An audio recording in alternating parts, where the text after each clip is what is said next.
Paul, serviteur de Jésus-Christ, appelé à être apôtre, mis à part pour annoncer l'évangile de Dieu, évangile qui avait été promis auparavant de la part de Dieu par ses prophètes dans les Saintes Écritures.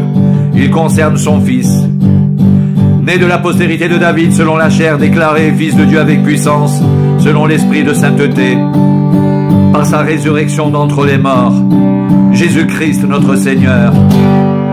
Par lui, nous avons reçu la grâce et l'apostolat, pour ramener en son nom à l'obéissance de la foi tous les païens, parmi lesquels vous êtes aussi, vous, qui avez été appelés par Jésus-Christ. À tous ceux qui à Rome sont bien-aimés de Dieu, saints par vocation, que la grâce et la paix vous soient données de la part de Dieu notre Père et du Seigneur Jésus-Christ. Je rends d'abord grâce à mon Dieu par Jésus-Christ, au sujet de vous tous, de ce que votre foi est renommée dans le monde entier, Dieu que je sers en mon esprit dans l'évangile de son Fils, mes témoins, que je fais sans cesse mention de vous, demandant continuellement dans mes prières d'avoir enfin, par sa volonté, le bonheur d'aller vers vous.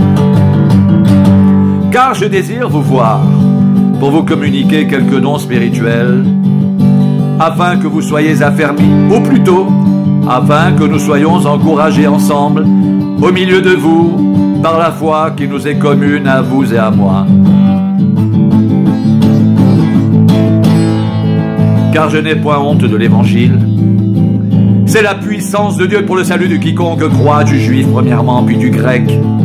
Parce qu'en lui est révélée la justice de Dieu par la foi et pour la foi, selon qu'il est écrit, le juste vivra par la foi. La colère de Dieu se révèle du ciel contre toute impiété et toute injustice des hommes qui retiennent injustement la vérité captive, car ce qu'on peut connaître de Dieu est manifeste pour eux, Dieu le leur ayant fait connaître. En effet, les perfections invisibles de Dieu, sa puissance éternelle et sa divinité se voient comme à l'œil nu. Depuis la création du monde, quand on les considère dans ses œuvres, ils sont donc inexcusables, car ayant connu Dieu, ils ne l'ont point glorifié comme Dieu. Ils ne lui ont point rendu grâce, mais ils se sont égarés dans leurs pensées, et leur cœur sans intelligence a été plongé dans les ténèbres.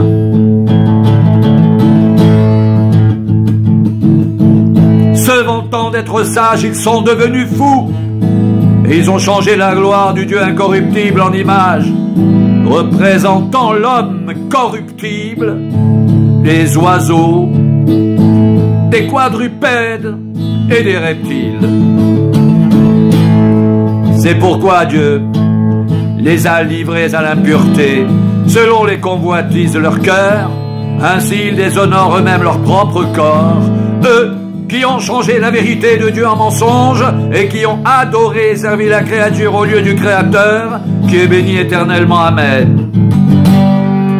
Comme ils ne se sont pas souciés de connaître Dieu, Dieu les a livrés à leur sens réprouvé pour commettre des choses indignes, étant remplis de toute espèce d'injustice, de méchanceté, de cupidité, de malice, plein d'envie, de meurtre, de querelle, de ruse, de malignité, rapporteurs médisants, impies, arrogants, hautains, fanfarons, ingénieux au mal, rebelles à leurs parents, dépourvus d'intelligence, de loyauté, d'affection naturelle, de miséricorde, et bien qu'ils connaissent le jugement de Dieu déclarant dignes de mort ceux qui commettent de telles choses, non seulement ils les font, mais encore ils approuvent ceux qui les font.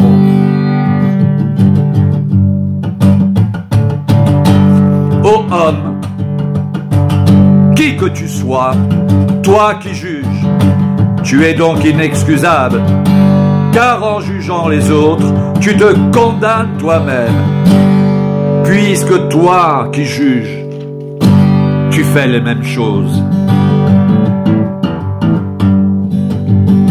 Nous savons en effet que le jugement de Dieu contre ceux qui commettent de telles choses est selon la vérité. Et penses-tu, ô homme, qui juge ceux qui commettent de telles choses, et qui les fait que tu échapperas au jugement de Dieu? Ou méprises-tu les richesses de sa bonté, de sa patience et de sa longanimité, ne reconnaissant pas que la bonté de Dieu te pousse à la repentance, mais par ton endurcissement, par ton cœur impénitent, tu t'amasses un trésor de colère pour le jour de la colère et de la manifestation du juste jugement de Dieu, qui rendra chacun selon ses œuvres. Il réserve la vie éternelle à ceux qui, par la persévérance à bien faire, cherchent l'honneur, la gloire et l'immortalité, mais l'irritation et la colère à ceux qui, par esprit de dispute, sont rebelles à la vérité et obéissent à l'injustice. Tribulation et angoisse sur toute âme d'homme qui fait le mal, sur le juif premièrement, puis sur le grec. Gloire, honneur et paix pour quiconque fait le bien, pour le juif premièrement, puis pour le grec, car devant Dieu, il n'y a point de favoritisme. C'est ce qui paraîtra au jour où, selon mon évangile, Dieu jugera par Jésus-Christ les actions secrètes des hommes.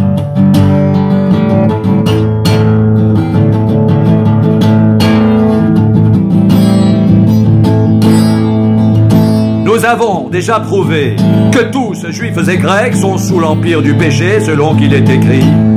Il n'y a point de juste, pas même un seul. Nul n'est intelligent, nul ne cherche Dieu. Tous sont égarés, tous sont pervertis. Il n'en est aucun qui fasse le bien, pas même un seul. Leur gosier est un sépulcre ouvert. Ils se servent de leur langue pour tromper. Ils sont sous leurs lèvres un venin d'aspic. Leur bouche est pleine de malédiction et d'amertume. Ils ont les pieds légers pour répandre le sang. La destruction et le malheur sont sur leur route.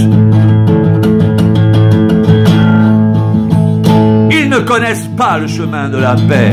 La crainte de Dieu n'est pas devant leurs yeux. Or nous savons que tout ce que dit la loi, elle le dit à ceux qui sont sous la loi, afin que toute bouche soit fermée et que tout le monde soit reconnu coupable devant Dieu, car personne ne sera justifié devant lui par les œuvres de la loi, puisque c'est par la loi que vient la connaissance du péché. Mais maintenant, sans la loi, est manifestée la justice de Dieu, à laquelle rendent témoignage la loi et les prophètes, justice de Dieu par la foi en Jésus-Christ pour tous ceux qui croient. Il n'y a point de distinction, car tous ont péché et sont privés de la gloire de Dieu, et ils sont gratuitement justifiés par sa grâce, par le moyen de la rédemption qui est en Jésus-Christ.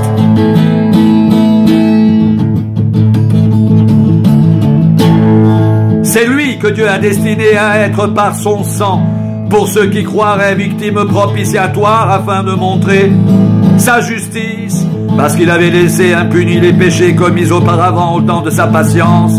Il montre ainsi sa justice dans le temps présent, de manière à être juste, tout en justifiant celui qui a la foi en Jésus. Où donc est le sujet de se glorifier? Il est exclu. Par quelle loi? Par la loi des œuvres? Non, mais par la loi de la foi, car nous pensons que l'homme est justifié par la foi, sans les œuvres de la loi. Ou bien Dieu est-il seulement le Dieu des Juifs? Ne l'est-il pas aussi des païens? Oui, il est aussi des païens, puisqu'il y a un seul Dieu qui jugera par la foi les circoncis et par la foi les incirconcis.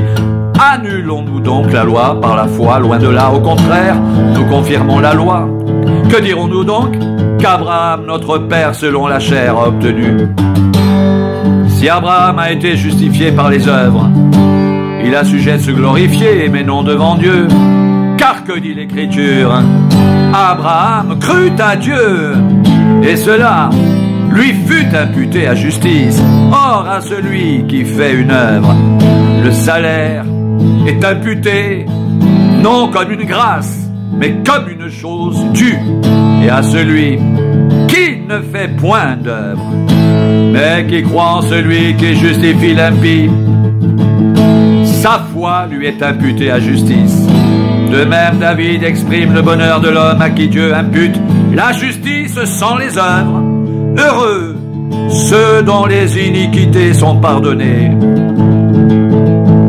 et dont les péchés sont couverts. Heureux l'homme à qui le Seigneur n'impute pas son péché. Ce bonheur n'est-il que pour les circoncis? Ou est-il également pour les incirconcis? Car nous disons que la foi fut imputée à justice à Abraham. Quand donc lui fut-elle imputée? Était-ce après ou avant sa circoncision? Il n'était pas encore circoncis. Il était incirconcis. Et il reçut le signe de la circoncision comme sceau de la justice qu'il avait obtenu par la foi quand il était incirconcis, afin d'être le Père de tous les incirconcis qui croient, pour que la justice leur soit aussi imputée, et le Père des circoncis, qui ne sont pas seulement circoncis, mais encore qui marchent sur les traces de la foi de notre Père Abraham, quand il était incirconcis.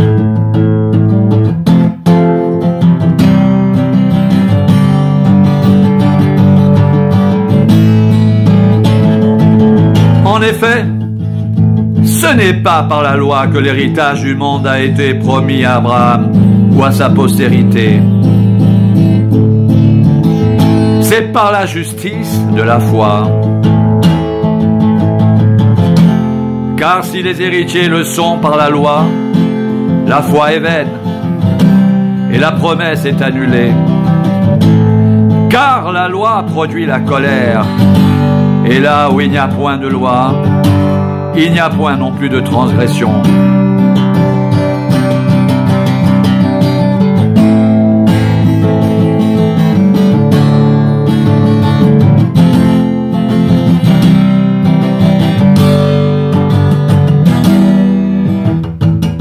C'est pourquoi les héritiers le sont par la foi. Pour que ce soit par grâce, afin que la promesse soit assurée à toute la postérité, non seulement à celle qui est sous la loi, mais aussi à celle qui a la foi d'Abraham, notre Père à tous, selon qu'il est écrit: Je t'ai établi Père d'un grand nombre de nations. Il est notre Père devant celui auquel il a cru, Dieu, qui donne la vie aux morts et qui appelle les choses qui ne sont point comme si elles étaient, espérant contre toute espérance. Il crut et devint ainsi le Père d'un grand nombre de nations, selon ce qui lui avait été dit. Telle sera ta postérité.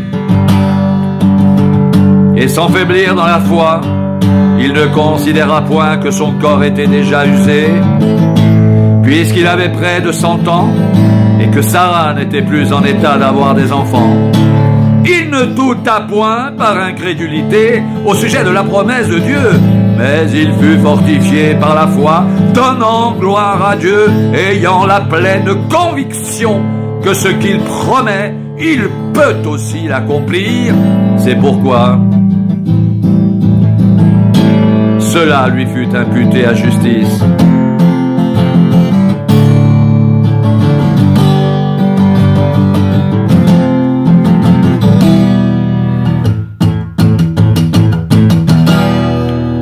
Mais ce n'est pas à cause de lui seul qu'il est écrit que cela lui fut imputé.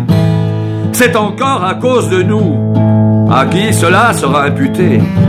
À nous qui croyons en celui qui a ressuscité des morts notre Seigneur Jésus-Christ, qui a été livré pour nos offenses et est ressuscité pour notre justification. Étant donc justifiés par la foi, nous avons la paix avec Dieu, par notre Seigneur Jésus-Christ, à qui nous devons d'avoir eu par la foi accès à cette grâce dans laquelle nous demeurons fermes et nous nous glorifions dans l'espérance de la gloire de Dieu. Bien plus, nous nous glorifions même des afflictions, sachant que l'affliction produit la persévérance, la victoire dans l'épreuve, et cette victoire, l'espérance. Or l'espérance ne trompe point, parce que l'amour de Dieu est répandu dans nos cœurs par le Saint-Esprit qui nous a été donné. Car lorsque nous étions encore sans force, Christ, au temps marqué, est mort pour des impies. À peine mourrait-on pour un juste. Quelqu'un peut-être mourrait pour un homme de bien, mais Dieu prouve son amour envers nous en ce que lorsque nous étions encore des pécheurs, Christ est mort pour nous. À plus forte raison, donc maintenant que nous sommes justifiés par son sang, serons-nous sauvés par lui de la colère? Car si lorsque nous étions ennemis, nous avons été réconciliés avec Dieu par la mort de son Fils, à plus forte raison étant réconciliés, serons-nous sauvés par sa vie? Et non seulement cela, mais encore nous nous glorifions en Dieu par notre Seigneur Jésus-Christ, par qui maintenant nous avons obtenu la réconciliation.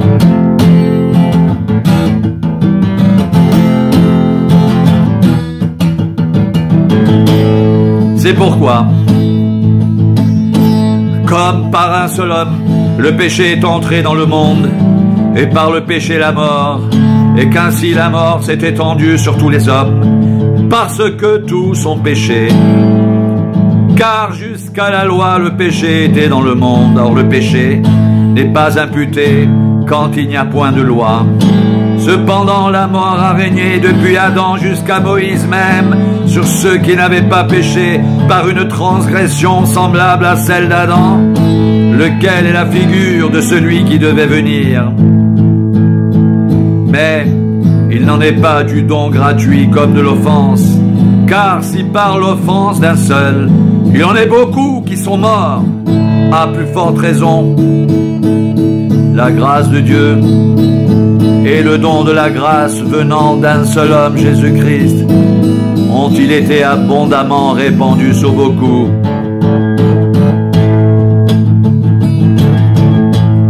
Et il n'en est pas du don, comme de ce qui est arrivé par un seul qui a péché, car c'est après une seule offense que le jugement est devenu condamnation, tandis que le don gratuit devient justification après plusieurs offenses.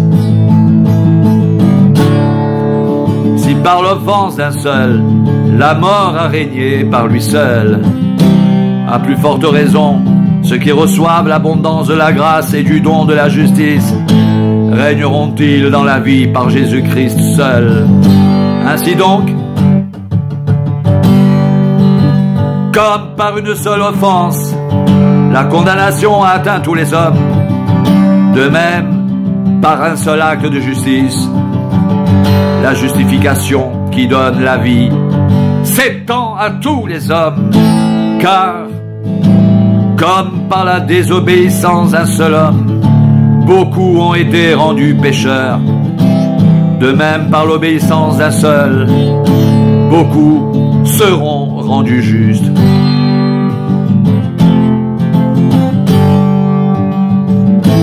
Or, la loi est intervenue pour que l'offense abonde, mais là où le péché a abondé, la grâce a surabondé, afin que, Comme le péché a régné par la mort, ainsi la grâce règne par la justice, pour la vie éternelle, par Jésus-Christ notre Seigneur.